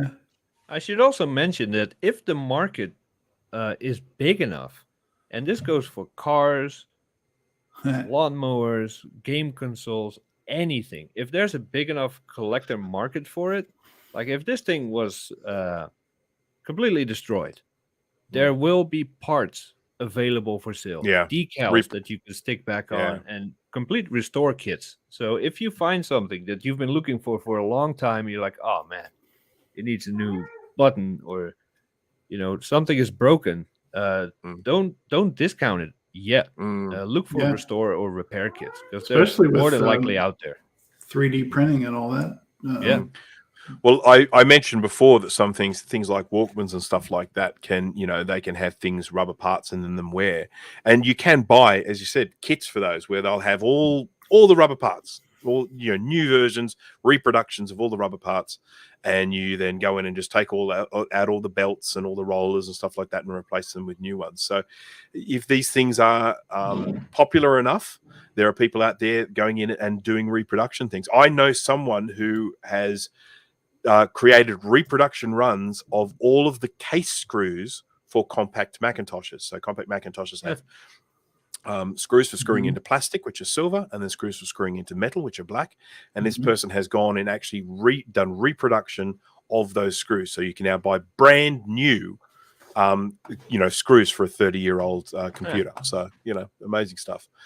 Now, this is one that I mentioned before. I just want to talk about this. This is the System 80, which is based on the TRS 80, and it was only available in Australia because it was sold by a company called Dick Smith, which is an Australian company.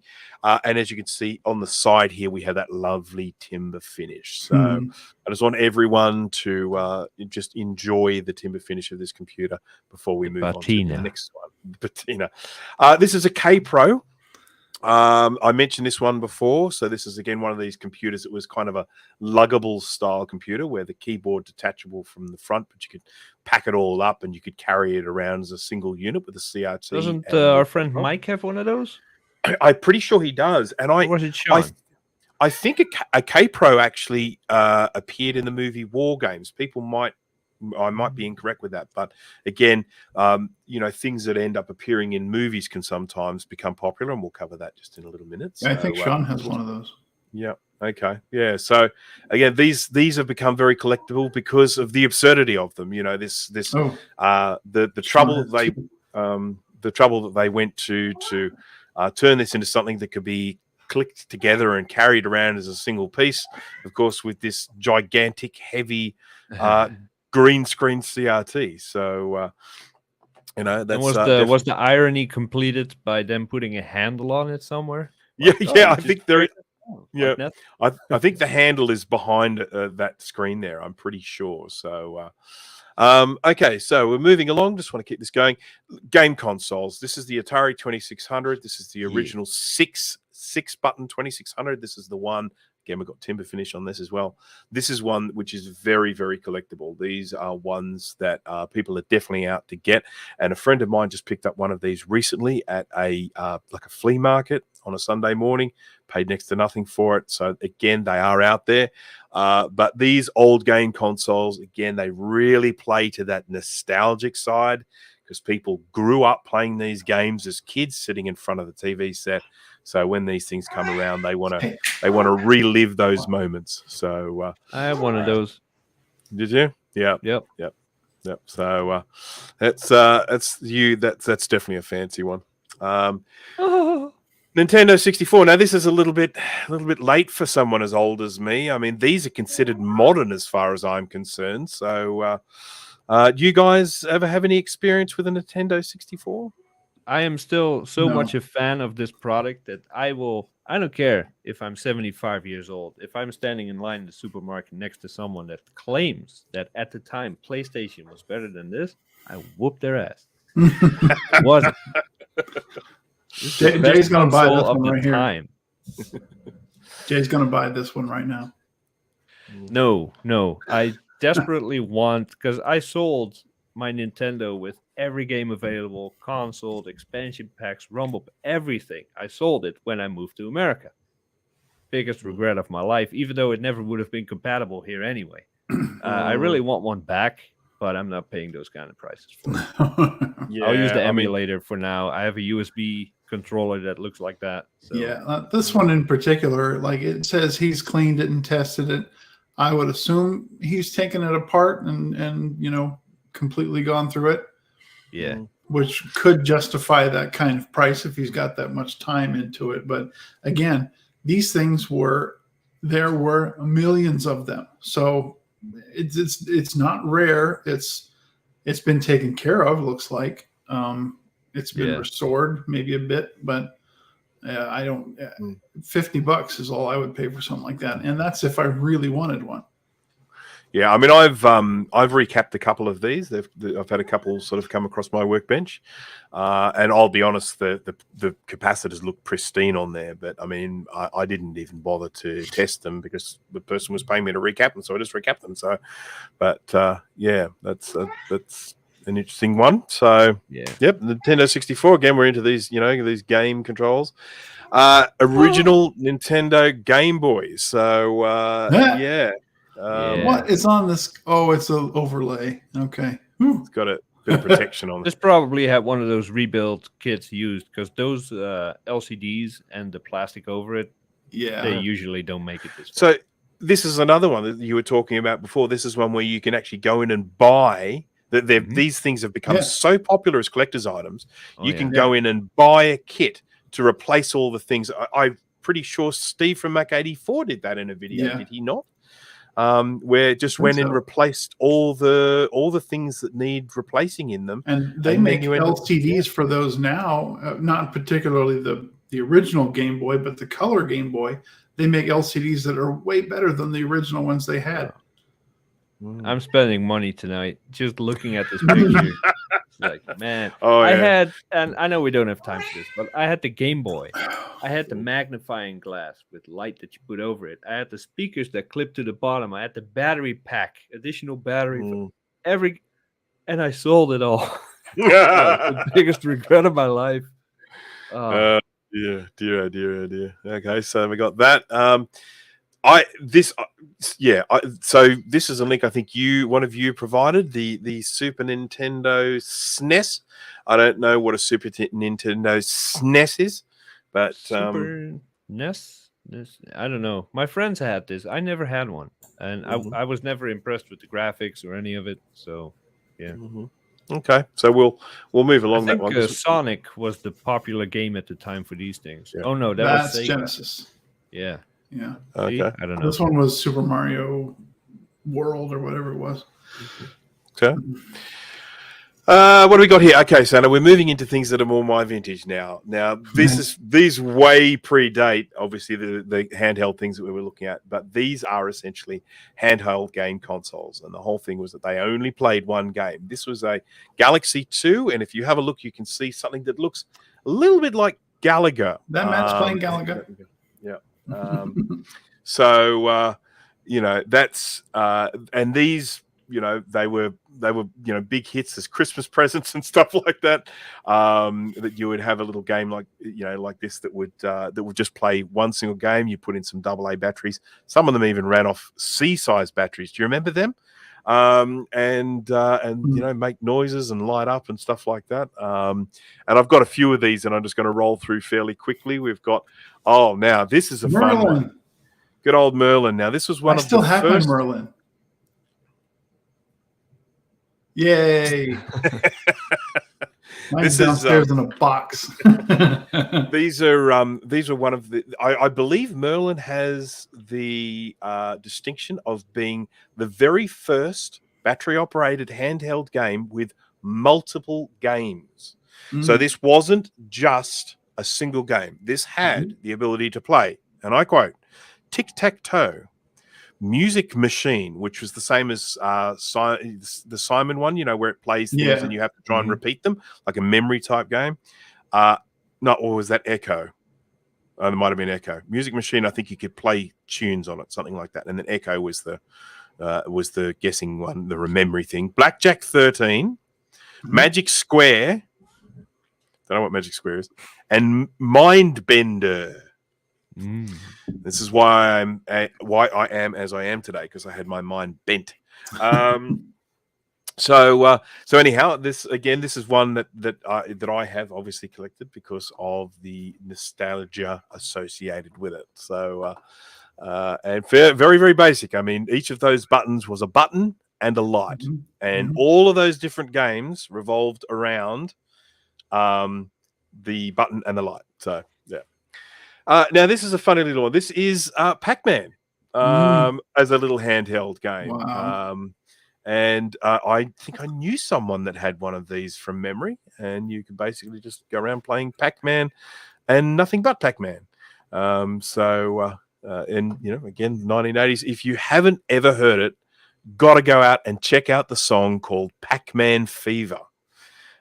You'll find it on YouTube. Just do a search for Pac-Man Fever. I can't remember the name of the band, but that's how big Pac-Man was. They actually released a song about it. There was a Saturday morning cartoon. There was anything merchandise you could slap a Pac-Man logo on. Yeah.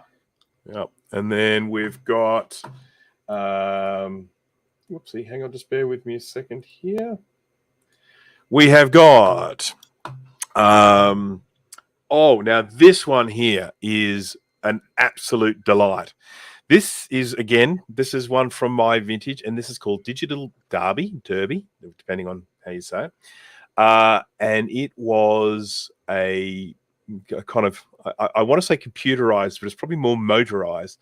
And what it had inside it was a plastic strip that used to just revolve around, two little rollers, and it would the strip would be there, and there would be little cars painted on that plastic strip, and it would just spin around. So the same cars just keep coming up over and over again, and then you had your little steering wheel there. Actually, I think it was two separate ones, so that the cars could actually move offset to each other. So two plastic strips. Your car was right down there in the middle at the front where you see that red thing going on there, that little red splash there. Your car was there, and you had to do. Sorry? I was going to say he lost. Yes, he did. Car blew up. You basically had to turn the steering wheel to turn your car left or right to not collide with one of these little cars that was on the little ribbon, and it would gradually get faster and faster as you would go. Every time you did a lap, a little mechanical counter would come up and show you how many laps you had done. And then you had the ability to change gear on this from neutral to second, third. So you, depending on the gear you're in, you would then go at a different speed. So it was the first time I played one of those. Again, it wasn't mine. It was a friend of mine that had it. But the first time I played one of those, I was flabbergasted. I was terrible at it, but I was just blown away by it. So I would actually love to try and get hold of one of these days. And a friend of mine did actually just pick one up recently, again, at a flea market. But if you're looking to buy them on eBay, you can generally expect to pay a little bit more. Mm. I mean, this one here, it's still a live auction, I believe. So, oh no, winning bid $53. Come on, that's not bad. Yeah, it'd be so it's over. Yep, be a bargain at twice the that's price. Right. Used condition, working condition. There you go. Okay, what have we got here? This is another one of these handhelds. I won't. I'll just zoom past this. It's basically this is sort of like a Space Invaders type game. Flying around things. And there's another one. Okay, that's the last. I'm pretty sure that's the last. This again is just like a Space Invaders type thing where you're just shooting things. But again, there's a real nostalgia associated with them because nothing like that exists anymore. I mean, these days you have a computer screen. You don't have this sort of way of displaying graphics. You don't have these these little illuminated things on there. Now it's just an LCD display. So I find there's real nostalgia in these because, as I say, just nothing is made like this anymore. Yeah. I think that is so there's another one. This is a Pac-Man clone. So this one is called Puck Monster, and it is basically Pac-Man, but not called Pac-Man. So just thought I'd mention that one. All right, Speak and Spell. That one again. That one I have them. I have all three of those. Well, one of the claims to fame with the Speak and Spell, of course, it was something in the E.T. movie that E.T. then used to make his thing to phone home. So and I remember a friend of mine had one of these when he was young, and of course the thing we used to laugh about was the fact that all of the pronunciations with the American accent and all of the spelling was American spelling. So you didn't want to use that for actually learning how to spell some words in this country because you would then get them wrong. It's really funny. Shoot, I don't even know if mine's in this room. I don't think it is. But it would say spell word, and you would type, if you spelled it W-E-R-D, it would go wrong. Try again. It's like the kids nowadays trying to use that would be so sensitive. It's like, why is it angry at me? Oh dear, Speak and Spell's mad at me. And if you got it wrong like 3 times, it would go, that is incorrect. And it was the correct spelling of word is W-O-R-D. It was very stern. Now, this is one this is obviously for sale. It's not sold, so we don't actually know that this is how much they generally go for. We'd have to look at the sold items. But this is a Seiko UC2000, which some people basically say is the very first Apple Watch to some extent. This was a computer. And what you had was the watch, which could just be worn as a watch like that. And hang on, why is it not zooming? Then you had the little base station like this, which the watch would dock into, and then it had your keyboard, your QWERTY keyboard there, so you could actually type your programs in, your basic programs, using that keyboard. If you were really rich, you could get this dock that actually had a keyboard and a printer. So you could actually set stuff up on it where it would actually print things and output them to the printer. And now these have become very, very collectible because they are a very, very interesting sort of thing. The fact that this is, you could actually program this thing. And it was also a watch. So that's the really fun little piece of thing. Then I love watches. Watches are one of the things that I do collect. So I mentioned before that I'd touch on some of the other things that I collect, and watches is one of them. So we're just going to do a couple little watches here. Watch with a game in it. So this was a car race in it. Again, I remember these very distinctly. They were sort of like the Game & Watch we looked at earlier, combined together into something on your wrist. And so you could, if you're sitting in a doctor's surgery waiting or something like that, you could just take the thing off your wrist and you could just sit there and play a little car racing game on those. And you have a car race. There's one that's got a golf game on it. Casio mainly, the main contributor with these. I mean, Casio had a lot of these sorts of things. The one that was really popular when I was in school was a Casio, but it had like a full keyboard on it. Not like a QWERTY keyboard, but you had all of your numbers and letters and things on there. You could type on it, and there's certainly something like that. I've got a couple of these. These are the Casio data bank range of watches, and essentially where they could keep phone numbers. But they were a calculator watch. So calculator watch has been around for I think probably since the 80s, I suspect. But these were ones where you could actually keep like 50 or 80 phone numbers in there, names and phone numbers in there. And I remember buying one of these on a trip to Singapore many years ago, and it was I've just loved it. I loved the way this thing could, sort of you could, because up in the top left here, it had like little pixels, so you could spell words out, and then at the bottom it had your numbers, and then up the top was your calendar to show if you had events that you had stored. As you can see, it says memory protect there. If your battery ran flat, there was a little capacitor in there that would hold power for a few seconds, so you could take the old battery out, put the new battery in, and not lose all your phone numbers. Yeah, you had to be reasonably quick about it, but yeah. Was I the only one as a kid that would clip my fingernails into spikes, like to pull all those little? Like I had and I cut myself all the time, but the only way to really do that quickly was to just put a tip on my fingernail. That was a very clever idea. I've never done that. Now this is an interesting one because this is Casio's first touchscreen watch, and I have one. This was the VDB 1000. It was essentially very much like the watch that we just looked at, which stored phone numbers. It had a calendar, it had a calculator, it had all those sorts of things. But it did it still work with a touch screen. Yes, the touch screen does work, not terribly well, but it never works terribly well, I'll be honest. Yeah. So small. It's not a capacitive touch. It's one that actually relies on pressure between 2 points. But it's a nice little, interesting thing because I mean it's at the time it came out, it was the absolute top technology, the best one that you could get at the time, and I loved having this watch. It was just I really enjoyed having that thing on my wrist. I never knew anyone else who had one, so that was a fun thing. And of course, because it was an entirely pixelated type screen, it would show you a calendar, but an actual like a calendar page with the numbers, Monday, Tuesday, Wednesday, Thursday, Friday across the top, and the dates underneath it as an actual like a page of a calendar.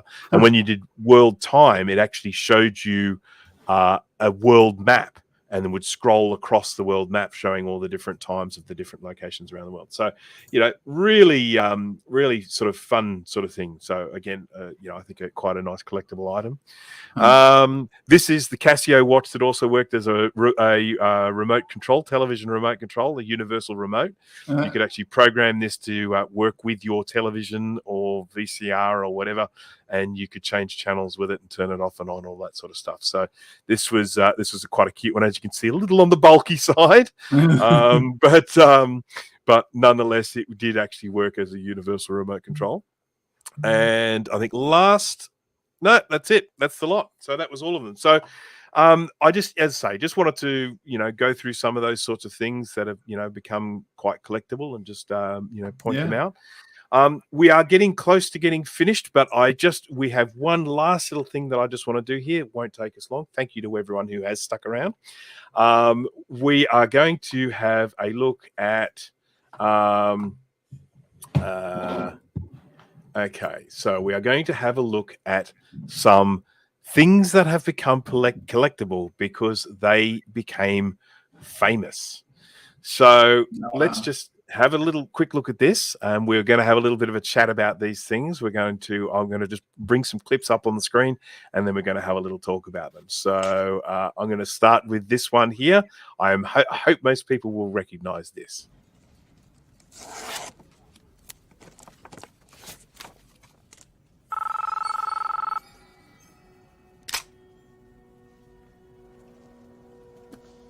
Hello? Hello, Neo. Do you know who this is? Morpheus. Yes. I've been looking for you, Neo. Yeah. So what we have there is obviously that's from the Matrix, and that is a Nokia 8110. And that has now become a very collectible cell phone, or as we call them here, mobile phone, because it was in the Matrix, because it had that little gimmicky snap out thing there that when you press the button. And if you are looking to try and buy a Nokia 8110 these days, you'll probably find there's a fairly hefty price tag, especially if it's in good condition, because they did. That's the one. That is the movie. No, Sean, he took the right pill. He did the right thing, Sean. Okay, so that's one. Now, while we're actually on Matrix, I'm going to then go to this one as well.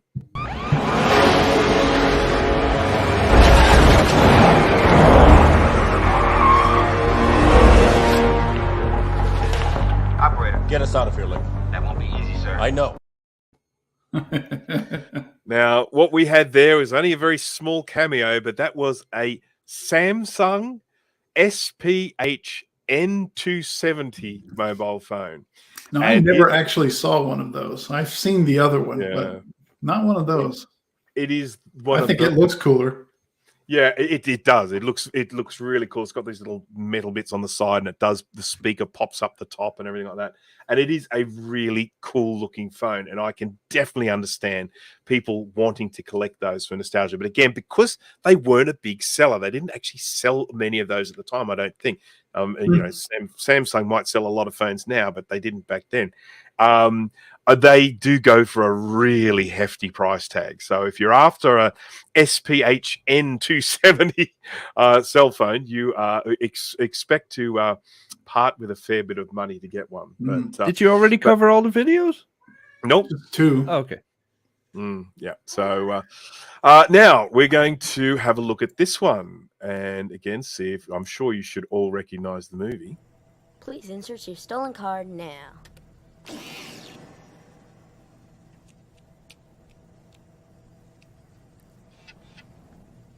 Pin number. Will you hurry up? This is taking too long. Go baby, go baby, go baby. All right. Pin number 900. Where'd you learn this stuff from anyway? From my mom, my real mom, I mean. So obviously a scene from Terminator 2. Now, I've got to mention, one of the things I love about that is when he's got that little computer, it makes the floppy drive sound. Macintosh floppy drive sound. I just want to make a quick mention of what we were looking at there. We were looking at a computer, a little computer called the Atari Portfolio. Now, the interesting thing that happened with this computer is I did not buy this because of that movie. These are two things that happened coincidentally. So I was in a motorbike accident in 1992, and I ended up in a quite a large public hospital ward because of the nature of my injuries. And I couldn't have like any sort of decent computer or laptop there or anything like that. I mean, you know, I had computers, but so I actually asked my parents if they could buy something that I could use as a computer. I said, I don't really mind what, but just something that I can use and maybe, you know, write stuff in, word processor, whatever, program if possible. And so anyhow, they came back with this. They said, and I was like, this is fantastic because it is so small. It used solid state here. And I can promise you that this thing does not make the sound of a Macintosh floppy drive. There's no moving parts at all. And these actually here, this storage actually requires a battery. There's a little button cell battery that goes in the top there to hold storage on these. These came in I think 32, 64, and 128, or it might have just been 64 and 128 capacity. Nice. So that's that's the Atari Portfolio, and again that became quite famous. And what was interesting about this is on the Atari Portfolio user groups where they share software and stuff for these, there is a kind of replica of that pin thing that you can download and load on these. So you can sort of press a button and it will actually do that. It'll it'll do the pin, and then you press a button and it'll count down all the numbers, and it'll come up with like a random pin number at the end of it. So you can Sean has a good question. Were you hacking ATMs at the hospital? I wasn't able to get out of bed, so that would have been hard to do.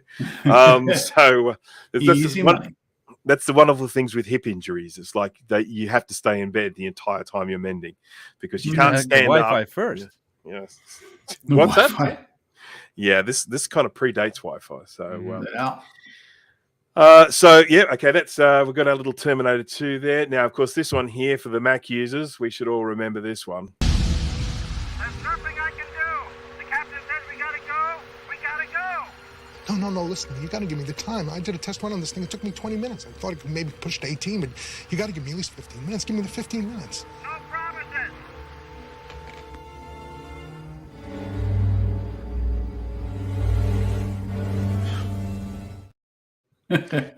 So there's the old Jurassic Park. I just noticed that the one window on the computer said Nedryland.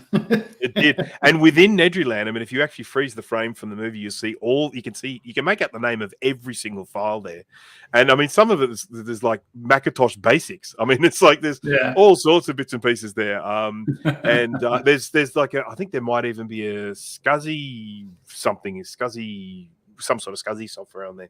Okay. Isn't there the same? When Terminator reboots, it's a list of macOS 9 extensions. Yeah, that's right. Stuff like that. And of course, so in that the two computers, there were two of them there that he had with next to the screen. So two Quadra 700s. The Quadra 700 has also become quite collectible.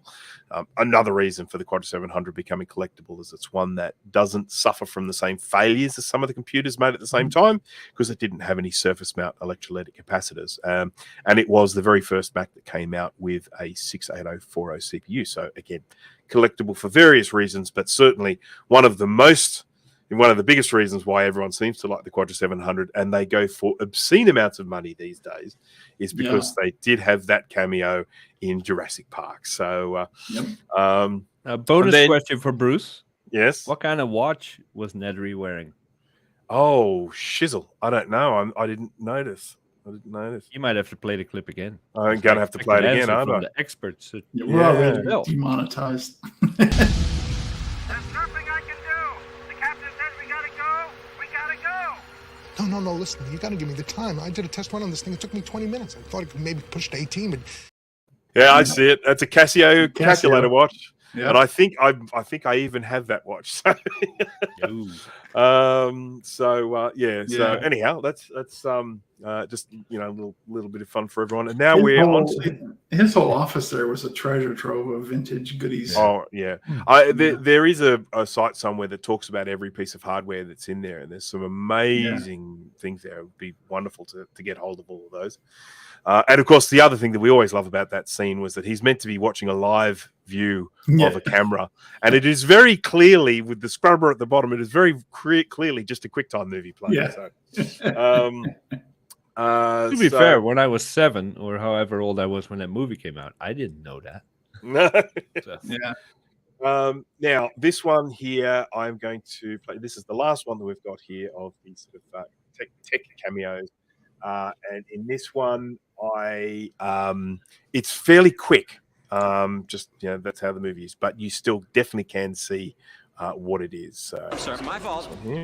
My fault. That Coke can was protected by the Kraft's shield, and we can't penetrate their defenses. We know that already. What's your point? Right. My point is, if we can't beat their defenses, then we got to get around them. Major, one more time. Anytime.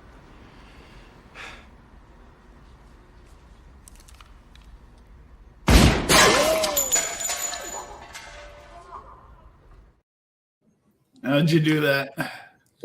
So good old PowerBook 5300 there. Yep. So now, was he using OS 8 or OS 9 on that? What do you guys reckon, just from the quick glance at it?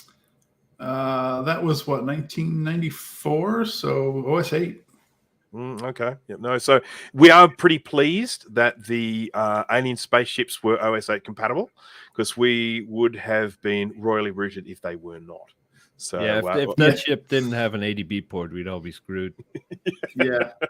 And thank goodness they were able to interface with the ship. With that large thing that looked strangely like a sex toy. Chrome sex toy hanging off the spaceship. So look, we've done all the little cameos there. We think we've covered all of the topics. So I think at this stage we can pretty much call this show finished. We have gone for 2 solid hours here, which is I don't know if it's impressive or stupid. It's one or the other. Well, our aim is always 25 minutes, right? Yes, So that's right. we did okay. Yeah, indeed. So, look, we'll start doing all the wrap-ups now. I obviously would like to thank everyone here who has sat through and watched the video. We invite your comments. We would love to hear the sorts of things that you are collecting, so please drop them down there in the comments there. Any of the issues that you've come across with collecting stuff, any repairs that you might have done. Please do drop them into the comments. Please give us a like and a subscribe. We would appreciate that very much. Everyone here who has sat here, look, I mean, I see a few of the names here. So, people like Thomas that have actually watched this thing right from start to finish. And you should all be applauded. Jay, sounds like you have a job to do after this. I did not receive a support ticket. I know nothing.